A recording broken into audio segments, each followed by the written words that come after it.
গতকালকে সকল উপদেষ্টা এবং ছাত্র সমন্বয়ক একসাথে বসে তারা বলতেছে যে বাংলাদেশের নাম পরিবর্তন করতে হবে আর ৭২-এর সংবিধান ছিঁড়ে নতুন ২৪-এর সংবিধান তৈরি করার জন্য। তবে আমি একজন সাধারণ মানুষ, কোনো রাজনীতিবিদ জড়িত না, কোনো রাজনীতি করি না, তার পক্ষে আমি একটা কথা বলি।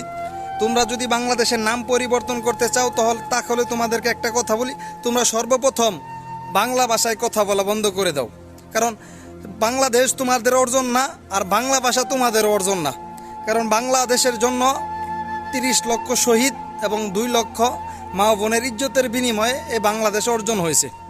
সেই বাংলা সেই ভাষাই হলো আমার মাতৃভাষা, আমরা সেই ভাষায় কথা বলি।